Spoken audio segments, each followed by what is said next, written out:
పెద్దలు రాష్ట్ర అధ్యక్షులు కేంద్ర మంత్రివర్యులు జి కిషన్ రెడ్డి గారు, రాష్ట్ర ప్రధాన కార్యదర్శి బంగారు శృతి గారు, రాష్ట్ర కార్యదర్శి డాక్టర్ ప్రకాష్ రెడ్డి గారు, రాష్ట్ర కోశాధికారి శాంతి కుమార్ గారు,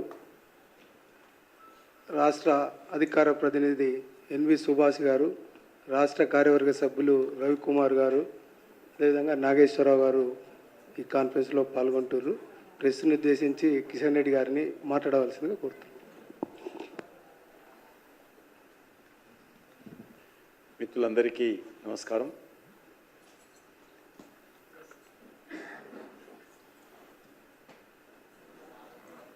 అధికారంలోకి వచ్చినటువంటి కాంగ్రెస్ పార్టీ మరొకసారి తెలంగాణ రైతులను మోసం చేస్తూ ఉంది.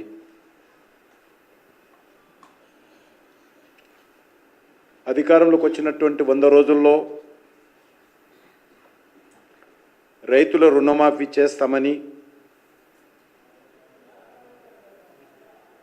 హామీ ఇచ్చి రైతాంగాన్ని నిలువున దగా చేసింది కాంగ్రెస్ పార్టీ ప్రభుత్వం. 2 లక్షల రుణమాఫీ చేస్తాము, ఈరోజు రుణమాఫీ గురించి మరి అనేక రకాలుగా ఓట్లు పెట్టి మోసం చేస్తూ ఉన్నారు.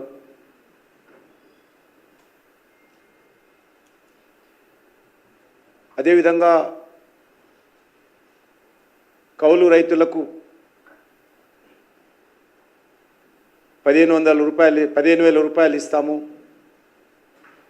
ఎకరానికి రైతు బంధు ప్రత్యామ్నాయంగా 15,000 ఇస్తాము,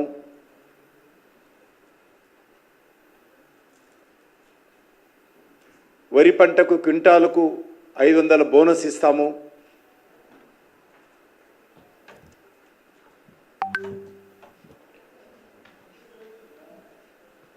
మరి ఏ ఒక్కటి కూడా ఈరోజు అమలు చేసేటువంటి పరిస్థితుల్లో కాంగ్రెస్ పార్టీ ప్రభుత్వము సానుకూలంగా ఆలోచన చేస్తలేదు. రైతులను నమ్మబలికి అధికారంలోకి వచ్చిన తర్వాత ఈరోజు నయవంచన చేస్తూ ఉంది రేవంత్ రెడ్డి గారి ప్రభుత్వం. మరి పార్లమెంట్ ఎన్నికలకు ముందు కూడా ఈ యొక్క ఇచ్చినటువంటి గ్యారంటీలను మర్చిపోయి తగుదునమ్మా అని అనేక రకాల కొత్త హామీలు ఇవ్వడం జరిగింది.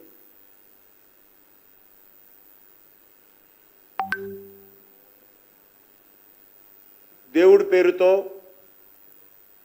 దేవతల పేరుతో ఒట్లు పెడుతూ ప్రజలకు మాత్రము పంగనామాలు పెడతా ఉంది కాంగ్రెస్ పార్టీ ప్రభుత్వం అని మనం చేస్తూ ఉన్నాను. ముఖ్యంగా ఈరోజు 100 రోజుల్లో రుణమాఫీ చేస్తామని చెప్పి ఆగస్టు మరి ఇస్తామని చెప్పి ఈరోజైతే వాయిదా వేస్తూ ఉందో ఇది ఇంతకంటే రైతు రుణమాఫీ పైన అన్యాయం ఇంకొకటి ఉండదు.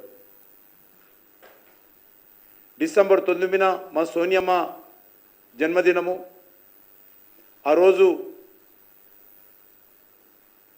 రైతులు రుణమాఫీ చేస్తాము, ఒకవేళ పొరపాటున రైతులు ఎవరైనా బ్యాంకులకు మీ అప్పులు చెల్లిస్తే కొత్తగా తీసుకోండి, ఆ డబ్బులను కూడా ప్రభుత్వం మీకు ఇచ్చేస్తుంది, ఒకవేళ ధాన్యం ఉంటే మీరు అమ్మకండి, మా ప్రభుత్వం వచ్చేంతవరకు ఆగండి, 500 బోనస్ ఇస్తామని చెప్పి ఊరూరా తిరిగినటువంటి రాహుల్ గాంధీ, రేవంత్ రెడ్డి ఈరోజు మరి ప్రజలను ఈరోజు అన్యాయానికి గురి చేస్తూ ఉన్నారు.